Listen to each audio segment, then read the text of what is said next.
channel Learn English with Shrestha, and hi, it's Shrestha. Hope you are doing very well. Now today we are going to discuss some important daily used phrases which we can often use in our daily life English conversations. So we should start our video, but there is a request and reminder for you, and that is please don't forget to subscribe my channel, and please don't forget to hit the all notification bell icon so that you can get all the upcoming next videos notification on your phone. Okay, so let's start our video. So have a look on the board, and the first often daily used phrase, English phrase is I have to say. I have to say মানে আমাকে এটা বলতেই হবে। মানে আমরা অনেক ক্ষেত্রে এটা বলে থাকি যে না তুই এই কাজটা এত ভালো করেছিস, সেটা আমাকে বলতেই হবে। মানে এত ভালো একটা কাজ তুমি কি করে করলে, বা you have done a great job, I must have to say that, বা I have to say that you have done a great job. তো দেখো এখানে এই একটা আমি সেন্টেন্স লিখেছি, I have to say you teach very well. আমাকে এটা বলতেই হবে যে তুমি খুব ভালো পড়াও বা আপনি খুব ভালো পড়ান। ওকে, তো I have to say তার মানে এটা বলতেই হবে আমাকে যে তুমি খুব ভালো পড়াও বা তুমি এই কাজটা খুব ভালো একটি কাজ করেছো, you have done a great job. So I have to say you have done a great job. ওকে, তো চলো আমরা নেক্সট ফ্রেজটা দেখি, সেটা হচ্ছে Starc in the head. Stuck in the head তার মানে হচ্ছে একদম মাথার মধ্যে গেঁথে যাওয়া বা মাথার মধ্যে ঘুরছে। একটা কথা মাথার মধ্যে ঘুরছে সকাল থেকেই, বা একটা গান যেটা আমরা শুনেছি সেটা সকালবেলা থেকেই মাথার মধ্যে ঘুরছে, বা সারাদিন ধরে মাথার মধ্যে ঘুরছে, বা কথাটা একদম মনের মধ্যে গেঁথে গেছে, এরকম ধরনের কথা বোঝাতে গেলে আমরা এই ফ্রেজটা ইউজ করবো, স্টাক ইন দ্য হেড। তাহলে কি হবে, his words are stuck in the head. This is example, that is his words are stuck in the head. তার কথা আমার মাথার মধ্যে ঢুকে গেছে বা মাথার মধ্যে গেঁথে গেছে বা মনের মধ্যে গেঁথে গেছে। তো সেটা বোঝাতে আমরা এই ফ্রেজটা ইউজ করবো, stuck in the head, stuck in the head বা stuck in my head, stuck in my head. Okay, তো চলো আমরা নেক্সট ফ্রেজ দেখে নিই। And here are some more phrases, and have a look on the board. The third one is sooner or later. Sooner or later তার মানে কখনো না কখনো, অথবা আমরা বলতে পারি এখন নয়তো তখন। চলো আমরা সেন্টেন্সের মাধ্যমে দেখে নিই যে কিভাবে আমরা এই ফ্রেজটাকে ইউজ করতে পারি। Sooner or later the truth will come out one day. Sooner or later the truth will come out one day তার মানে এখন নয়তো তখন বা কখনো না কখনো সত্যিটা ঠিক বেরিয়েই আসবে। তাহলে এই সেন্টেন্সটা আমরা কিভাবে বলতে পারি, sooner or later the truth will come out one day, অথবা এভাবে বলতে পারি the truth will come out one day sooner or later. ওকে, তো চলো নেক্সট যে ফোর্থ ওয়ান সেটা দেখে নি। ফোর্থ ওয়ান ফ্রেজটা হলো গুড রিডেন্স। গুড রিডেন্স মানে হচ্ছে ছুটকারা পাওয়া বা পিছা ছাড়ানো। পিছা ছাড়ানো মানে কোনো একটা কিছুর থেকে পিছা ছাড়ানো। হতে পারে আমরা কোনো কিছু একটা অনেকদিন ধরে একটা পুরোনো বস্তু পড়ে রয়েছে, সেটাকে ঘর থেকে এক্সচেঞ্জ করে দিলাম বা সেটাকে দোকানে বিক্রি করে দিলাম, অন্য একটা কিছু নিয়ে আসলাম, তার মানে সেটা থেকে আমরা পিছা ছাড়ালাম। অথবা কোনো বন্ধু যে খুব বেশি টকেটিভ বা কোনো এনিমিস যাকে আমরা সহ্য করতে পারছি না, বা তাকে সে চলে গেলেই আমরা মানে বেঁচে যাই, বা সে এখান থেকে বেরিয়ে গেলেই আমরা ছুটকারা পাই, সেরকম বোঝাতে এই ফ্রেজটা আমরা ব্যবহার করবো, সেটা হচ্ছে গুড রিডেন্স। গুড রিডেন্স, রিড, এই রিডেন্স ওয়ার্ডটা এসে কিন্তু রিড ওয়ার্ড থেকে। রিড মানে কিন্তু মুক্তি পাওয়া, গেট রিড অফ, রিড মানে মুক্তি পাওয়া, তো ছুটকারা পাওয়া। গুড রিডেন্স মানে কিন্তু পিছা ছড়ানো। তাহলে সেটা কিরকম হবে, thank God she has gone it's good riddance to me. Thank God she has gone it's good riddance to me. তার মানে গুড রিডেন্স টু মি মানে থ্যাংক গড, ভগবানের কাছে ধন্যবাদ জানাচ্ছি যে সে চলে গেছে, এটা আমার কাছে একটা ছুটকারা, মানে আমি একটা ছুটকারা পেলাম, যেন পিছু ছড়ালাম। ওকে, তো দ্য নেক্সট ওয়ান দেখো, move heaven and earth. Move heaven and earth মানে make a lot of effort, মানে খুব কষ্ট করে, খুব জোর দিয়ে বা খুব হার্ড ওয়ার্ক করে যে কাজটা আমরা করি সেটা বোঝানোর জন্য আমরা এই ফ্রেজটা ইউজ করি, সেটা হচ্ছে move heaven and earth. Move heaven and আর্থ দিয়ে যে সেন্টেন্সটা আমরা করতে পারি, যে ধরনের সেন্টেন্স, তাহলে একটা এক্সাম্পল দিয়ে দেখে নিই। I will move heaven and earth to finish my homework before Friday. শুক্রবারের আগে আমি কাজটা শেষ করতে যেন একদম হেভেন এন্ড আর্থ দেখে নিয়েছে। তো মানে তার মানে হচ্ছে, এই কথাটার মানে হচ্ছে মুভ হেভেন এন্ড আর্থ, এই কথাটার মানে হচ্ছে I have made a lot of effort to finish the work before Friday. আমার অনেক বেশি খাটনি করতে হবে, অনেক বেশি কষ্ট করতে হবে শুক্রবারের আগে কাজটা শেষ করার জন্য। তো I will move heaven and earth to finish my homework before Friday. তাহলে এটা বুঝতে পারলে যে মুভ হেভেন অ্যান্ড আর্থ মানে কি, খুব হার্ড ওয়ার্ক করে যেটা আমরা শেষ করব বা খুব হার্ড ওয়ার্ক করাকে বলা হয় মুভ হেভেন অ্যান্ড আর্থ। এই ফ্রেজটার মাধ্যমে আমরা এই কথাটা বোঝাতে পারি যে we have to make an effort, lot of effort to finish something or to do something. So now have a look on the board. The sixth one is left out in the cold. Left out in the cold means to be ignored. মানে জানো তোমাকে ignore করা হচ্ছে এরকম বোঝাতে এই ফ্রেজটা use হয়। চলো দেখে নি সেন্টেন্সে এই ফ্রেজটা কিভাবে ইউজ হবে। I felt left out in the cold when they didn't invite me in their home. যখন তারা আমাকে তাদের বাড়িতে ইনভাইট করেনি, আমার যেন মনে হচ্ছে যে আই ফিল ভেরি ইগনোর্ড, আমার যেন নিজেকে খুব ইগনোর্ড মনে হচ্ছে, যেন আমাকে সবাই ইগনোর করছে এরকম মনে হচ্ছে। তো এই ফ্রেজটা আমরা এইভাবে ব্যবহার করতে পারি, I fell left out in the cold. দেখো, I fell left out in the cold when they didn't invite me in their home. যখন তারা আমাকে ইনভাইট করেনি তখন আমার নিজেকে ভীষণ অসহায় আর ভীষণ ইগনোর্ড মনে হচ্ছিল। Okay, then the next one is sell like hot cakes. দেখো, সেল লাইক হট কেক মানে হচ্ছে বিক্রি হওয়া, সেল মানে তো বিক্রি হওয়া, এন্ড দেন হট কেকস মানে হচ্ছে একদম গরম কেক। কেক কখন গরম থাকে মানে জাস্ট তৈরি হওয়ার সাথে সাথে যে মুহূর্তটা, তার মানে একদম দ্রুত, খুব তুরন্ত কিছু বিক্রি হওয়া, মানে খুব তাড়াতাড়ি মার্কেটে আসার সাথে সাথে সেল হয়ে যাচ্ছে, এরকম কোন জিনিস বোঝাতে আমরা এই ফ্রেজটা ব্যবহার করবো, যেমন খুব দ্রুত বিক্রি হওয়া। তো দেখো, সেল লাইক হট কেকস মানে হচ্ছে খুব দ্রুত কিছু বিক্রি হওয়া। দেখো সেন্টেন্সে কিভাবে ইউজ হবে, the new model of MI phone is selling like hot cakes. The new model of MI phone is selling like hot cakes মানে হচ্ছে এমআই ফোনের যে নিউ মডেলটা এসেছে সেটা যেন একদম হট কেকের মতো বিক্রি হচ্ছে, মানে খুব দ্রুত যেন সেল হয়ে যাচ্ছে। ওকে, তো let's see some more essential daily used English phrases. So now we are going to see some more phrases. Okay, so have a look on the board, and the eighth one is face the music. Face the music তার মানে হলো নিজের কাজের ফল পাওয়া বা নিজের কোনো একটি কর্মের প্রতিক্রিয়া পাওয়া। মানে তুমি এই কাজটা করেছো, তার এগেইনস্টে তোমাকে এই অ্যাকশনটা ফেস করতে হবে বা এই প্রতিক্রিয়াটা ফেস করতে হবে, এরকম ধরনের কোনো কথা আমরা বলতে গেলে we can use this phrase, that is face the music. Face the music মানে তুমি ফেস করো তুমি যে কাজটা করেছো তার প্রতিক্রিয়াটা। ওকে, তো দেখো সেন্টেন্সে কিভাবে আমরা ইউজ করবো, someday you are going to have to face the music for your actions. তোমার কাজের প্রতিক্রিয়াটা তোমাকে সামডে ফেস করতেই হবে, মানে কোনো না কোনো দিন সামডে তুমি তোমার যে কর্মের ফলটা সেটা ফেস করতে চলেছো।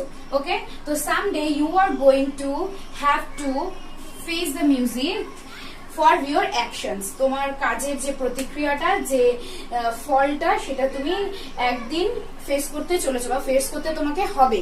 ওকে, now the ninth one is work against the clock. Work against the clock মানে হচ্ছে ওয়ার্ক ইন ভেরি হারি, মানে খুব তাড়াতাড়ি কিছু শেষ করা, খুব দ্রুত কিছু শেষ করা, সেটাকে আমরা এই ওয়ার্ক এগেইনস্ট দ্য ক্লক এটা বলে প্রকাশ করতে পারি। মানে ক্লকের এগেইনস্টে কাজ করা, মানে ঘড়ি যে স্পিডে চলছে তার থেকেও ফাস্ট কিছু করা, তার থেকেও জোরে কিছু করা।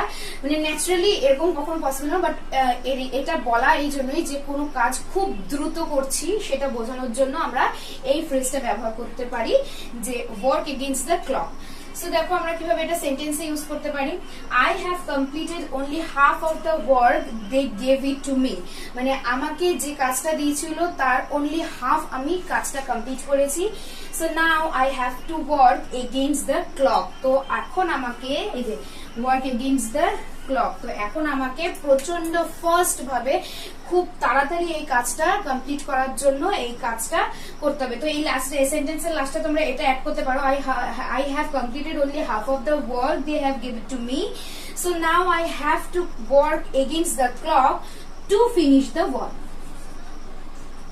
Two finish the work on time, মানে যেই টাইম ওরা দিয়েছে সেই টাইমের মধ্যে ফিনিশ করতে হলে আমাকে ওয়ার্ক এগেইনস্ট দ্য ক্লক কাজটা করতে হবে, মানে প্রচন্ড হারিডলি কাজটা করতে হবে, ভীষণ স্পিডে কাজটা করতে হবে, ঠিক আছে? তাহলে I have completed only half of the work they have given to me, যে তারা আমাকে যে কাজটা দিয়েছিল সেটার মাত্র অর্ধেক আমি কমপ্লিট করেছি। So now I have to work against the clock, আমাকে খুব হারিডলি কাজটা করতে হবে to finish the work on time, টাইমের মধ্যে কাজটা শেষ করার জন্য। Okay, so now have a look some more interesting phrases. The 10th one is come what may, come what may মানে যে কোনো ভাবে আর যে কোনো প্রকারে, তার মানে যে কোনো ভাবে যে কোনো প্রকারে কিছু করা, মানে আমাকে যে কোনো ভাবেই হোক এই কাজটা কমপ্লিট করতে হবে, বা আমাকে যে কোনো ভাবেই হোক এক্সামটা পাস করতেই হবে, বা যে কোনো ভাবেই হোক মানে কোনো দিকে না তাকিয়ে আমাকে যে কোনো ভাবে কাজটা কমপ্লিট করতে হবে, এরকম কোনো জায়গা বিশেষে যে ফ্রেজটা আমরা ব্যবহার করতে পারি সেটা হলো কাম হোয়াট মে। কাম হোয়াট মে এর মাধ্যমে আমরা এটা বলতে পারি যে যে কোনো ভাবে বা যে কোনো প্রকারে আমাকে কাজটা করতে হবে, বা যে কোনো প্রকারে এই কথাটা বলতে, মানে যে কোনো ভাবে বা যে কোনো প্রকারে এই কথাটা বলতে আমি এই কাম হোয়াট মে এই ওয়ার্ডটা ইউজ করব, ফ্রেজটা ইউজ করব। So I have to pass the exam come what may মানে যে কোনো ভাবে আমাকে এক্সামটা পাস করতে হবে। তো I have to pass the exam come what may মানে যে কোনো ভাবে, হয় এভাবে নয় ওভাবে, যে কোনো ভাবে I have to pass the exam. তারপরে সেন্টেন্সটা দেখো, আরেকটা example, I have to finish the given work on time come what may, টাইমের মধ্যে আমাকে কাজটা শেষ করতেই হবে, যে কাজটা আমাকে দেওয়া হয়েছে সেই কাজটা আমাকে টাইমের মধ্যে শেষ করতেই হবে, যে কোনো ভাবে যে কোনো প্রকারে কাম হোয়াট মে। তাহলে আমাদের কাজটা কমপ্লিট করতে হবে, যে কাজটা আমাকে দেওয়া হয়েছে টাইমের মধ্যে, সময়ের মধ্যে কাজটা কমপ্লিট করতে হবে কাম হোয়াট মে যে কোনো ভাবে, ঠিক আছে? এই ফ্রেজগুলো হচ্ছে আমরা এই কেসেসে ইউজ করতে পারি যে কোনো ভাবে এই কথাটার পরিবর্তে। তো চলো আমরা নেক্সট ফ্রেজটা দেখবো, and that is easier said than done. Easier said than done মানে হচ্ছে কাজে করার থেকে মুখে বলা অনেক সহজ, কাজে করার থেকে মুখে বলা অনেক সহজ, এই কথাটা বলার জন্য আমরা এই ধরনের ফ্রেজ ব্যবহার করতে পারি, ইজিয়ার সেড দেন ডান মানে কাজে করার থেকে মুখে বলা অনেক সহজ, মানে ওরকম অনেক ধরনের কাজই হয়, আমরা অনেক ধরনের কথা এইরকম ব্যবহার করি যে হ্যাঁ ঠিকই বলেছিস, তোরা যেমন মুখে বলছিস অনেক সহজ মুখে বলাটা, কিন্তু কাজে করে দেখা, কাজে করাটা অনেক বেশি টাফ। তো এরকম কোন ক্ষেত্রে যেমন ইজিয়ার সেড দেন ডান, কাজে করার থেকে মুখে বলা অনেক সহজ, মানে ধরো এরকম কোন একটা কেস যে কেউ হয়তো বলছে যে আমি সব সময় পড়ছি, তো আমি পরীক্ষায় অবশ্যই ডেফিনেটলি পাস করবই। তো এই কথাটা শুনে অন্য কেউ হয়তো অ্যান্সার করছে হ্যাঁ মুখে বলা অনেক সহজ, কাজে করে দেখা মানে এক্সামে পাস করে দেখা, মুখেও তো বলাই যায়, মুখে বলা অনেক বেশি ইজি, আমরা মুখে অনেক কথাই বলতে পারি, বাট কাজে করে দেখানোটা ইজ টাফ। তো সেই ক্ষেত্রে আমরা এই ধরনের ফ্রেজ ইউজ করতে পারি, বা এই ফ্রেজটা ইউজ করতে পারি ইজিয়ার সেড দেন ডান, কাজে করার থেকে মুখে বলা অনেক সহজ। একটা সেন্টেন্সে ইউজ করে এর ব্যবহারটা দেখি যে সেন্টেন্সে কিভাবে ইউজ হয়েছে। It is easier said than done to make all the people happy always. প্রত্যেকটা মানুষকে সমস্ত সময় হ্যাপি রাখা, বা তোমার মাধ্যমে প্রত্যেকটা মানুষ যত সবসময় হ্যাপি থাকে, এই কাজটা করা অনেক বেশি টাফ মুখে বলার থেকে। তার মানে মুখে বলা অনেক বেশি সহজ কাজে করার থেকে। তাহলে কি এই কাজটি করা অনেক বেশি কঠিন মুখে বলার থেকে, বা এই কাজটি মুখে বলা অনেক সহজ কিন্তু কাজে করা নয়, টু মেক প্রত্যেকটা মানুষকে হ্যাপি করা সবসময়, মানে সব সময়ের জন্য সবাইকে হ্যাপি করা সত্যি সত্যি সম্ভব না, তোমার থেকে সবাই হ্যাপি সব সময় হবে এটা একদমই আনএক্সপেক্টেড। তো সেই ক্ষেত্রে এই কাজটি করা অনেক বেশি কঠিন মুখে বলার থেকে, এইভাবে এই সেন্টেন্সটাকে তোমরা বলতে পারো it is easier said than done to make all the people happy always. Have a look on the board, and the 12th one is last but not the least মানে শেষের হলেও কিছু কম না। এই ধরনের সেন্টেন্স আমরা অনেক সময় পড়ে থাকি যে একদম প্যারাগ্রাফের শেষে বা কোনো নিউজ পেপারে নিউজের কোনো রিপোর্টের শেষে আমরা এরকম পড়ে থাকি, বা কোনো শোতে কোনো প্রোগ্রামে আমরা অ্যানাউন্স করতে শুনে থাকি কোনো হিরোইনদের নাম, বা পরপর কোনো কারোর প্রডিউসারদের নাম বা হিরোদের নাম নেওয়ার পরে একদম লাস্টে যার নাম নেওয়া হচ্ছে তার নামের আগে বলা হচ্ছে and last but not the list, এই কথাটা বলে তারপরে হিরো বা হিরোইনের নাম বা প্রডিউসারের নাম বা মানে কোনো হাইলাইটেড কোনো ব্যক্তির নাম নেওয়া হচ্ছে। বা কোনো জিনিসের নাম নেওয়া হচ্ছে বা কোনো জায়গার নাম নেওয়া হচ্ছে, সেই ক্ষেত্রে আমরা বলবো যে last but not the list. তো এইটার মানে কি, শেষের হলেও কম কিছু না। এই ফ্রেজটার মানে শেষের হলেও কম কিছু না, মানে শেষে বলা হচ্ছে কিন্তু কম কিছু না। দেখো লাস্ট এই কথাটার মানে হচ্ছে শেষ, একদম শেষ, লাস্ট ওয়ান। এন্ড এই লিস্ট মানে হচ্ছে কম, মানে কম, ঠিক আছে, কম। এবার এই ফ্রেজটার মাধ্যমে last but not the list, not the list এই কথাটার মাধ্যমে বোঝা যাচ্ছে যে কম কিছু না। এই লাস্ট মানে হচ্ছে শেষের, আর নট দ্য লিস্ট এই কথাটার মানে হচ্ছে কম কিছু না, ঠিক আছে, মানে কম না। এই লিস্ট কথাটার অর্থ হলো কম, কিন্তু নট দ্য লিস্ট এই টোটাল কথাটার মানে হচ্ছে গিয়ে কম কিছু না বা কম না। তো এই কথাটার মাধ্যমে আমরা কি বলতে পারি, যে শেষে বলা হলেও, তার নাম শেষে বলা হলেও সে কিন্তু আদার্স সবার থেকে কম কিছু না, বা আগে যাদের নাম বলা হচ্ছে তাদের থেকে কম কিছু না। ন্যাচারালি কি হয়, কোনো সিনেমার প্রথমে বা কোনো বইয়ের প্রথমে যেগুলো ইম্পর্টেন্স চ্যাপ্টার সেগুলো সামনে থাকে, আর লেস ইম্পর্টেন্ট গুলো পরে পিছনের দিকে থাকে। সেই জন্য এইটা বলা, যেহেতু শেষে বলা হচ্ছে, শেষে বলা হলেও কিন্তু তার ব্যক্তি, তার অবদান বা তার অ্যাক্টিং বা তার অ্যাটিটিউড বা তার যে গেস্টার, সেটা কিন্তু আদার্স যারা আছে তাদের থেকে কম কিছু না। সেও যে আগে যাদের নাম নেওয়া যায় তাদের মতোই সমান, সেটা বোঝানোর জন্য কিন্তু এই ফ্রেজটা ব্যবহার করা হয়ে থাকে, last but not the list. আচ্ছা, আমরা কিন্তু মানে কোনো যে কোনো জায়গাতেই কোনো ইম্পর্টেন্স যেগুলো বেশি থাকে, যেমন কোনো সিনেমায় ফার্স্টে যে মেইন ক্যারেক্টার যারা থাকে তাদের ফার্স্টে নামগুলো ডিসপ্লে করা হয়, বাকি যাদের থাকে তাদের পরে দেখানো হয়। সেই জন্যই কিন্তু বিশেষভাবে এই ফ্রেজটা ইউজ করা হয়, যে লাস্টে বলা হচ্ছে বলে তার গুরুত্ব কিন্তু কোনোভাবে আগেগুলো থেকে কম নয়, সেটা বোঝানোর জন্য কিন্তু এই ফ্রেজটা ব্যবহার করা হয়, last but not the list, শেষের হলেও কম কিছু না, ঠিক আছে। তাহলে দেখো এই সেন্টেন্সটা কিরকম, শি ইজ বিউটিফুল, মানে সেন্টেন্সে এর ইউজটা দেখো কিরকম ভাবে আমরা করবো। She is beautiful, smart, and last but not the least, she is rich. সে যেমন সুন্দরী, স্মার্ট, এবং যেমন সে সুন্দরী, যেমন সে স্মার্ট, ঠিক তেমনি কিন্তু সে রিচও, মানে এই গুণগুলোর সাথে রিচ গুণটাও কিন্তু কম কিছু না, মানে রিচ কিন্তু মানে সাইমুলটেনিয়াসলি সে তিনটেই কিন্তু গুণ তার মধ্যে রয়েছে, মানে সে বিউটিফুল, স্মার্ট, এবং last but not the least she is rich also, সে কিন্তু অনেক ধনীও। কিডিং মি, মেন হচ্ছে ইউ আর কিডিং মি, মেন হচ্ছে কিডিং মি এই কথাটা, বা কিডিং, কিডিং এই কথাটা হচ্ছে মেন ওয়ার্ড বা মেন ফ্রেজ, যার মানে হচ্ছে মস্করা করা বা মজা করা। তো ইউ আর কিডিং মি মানে তুমি আমার সাথে মস্করা করছো। আচ্ছা, এই সেন্টেন্স, এটা এই কিডিং মি বা এই কিডিং ওয়ার্ডটা, মেন এই কিডিং ওয়ার্ডটা মানে হচ্ছে মস্করা করা বা মজা করা। তো এটাকে আমরা সেন্টেন্সে ভাবে ইউজ করতে পারি, আর ইউ কিডিং মি, মানে ইউ আর কিডিং মি, এটাকে কোয়েশ্চেন করেছি, দেখো are you kidding me, or please don't kidding me, আমার সাথে মস্করা করো না। ওকে, তো let's see some more phrases. And now have a look on the board, and here is the 14th one. If that is the case, if that is the case এই কথাটা আমরা কখন বলি, যদি এরকম কোনো ফ্রেজ ইউজ করি, যদি এমনটা হয়, যদি এমনটা হয়, এরকম কোনো ফ্রেজ আমরা ইউজ করি, তো সেই ক্ষেত্রে আমরা কিন্তু এই ফ্রেজটা ব্যবহার করব। If that is the case, তারপরে আমরা সেন্টেন্সটা কন্টিনিউ করবো, আর আমাদের যে এক্সপ্রেশনটা আছে সেটা বলবো, সেটা হচ্ছে if that is the case. তাহলে এটা কখন ব্যবহার হবে, যদি এমনটা হয়, মানে যদি এমনটা হয়, এরকম কোনো বাংলা কথা আমরা বলছি যে যদি এমনটা হয়, তারপরে আমরা যে বক্তব্যটা আছে সেটা বলবো, সেই ক্ষেত্রে if that is the case এরকম হবে। মানে ধরো তোমার ঠান্ডা লেগেছে, তো তুমি মাকে বলছো আজকে আমার খুব শরীর খারাপ লাগছে, আমি আজকে একদম আই এম ফিলিং আনওয়েল। তো সেটা বলতে বলতে তোমার মা তখন তাহলে তোমাকে বলছে if that is the case, যদি এমনটাই হয়ে থাকে, then don't go to the office or don't go to your work.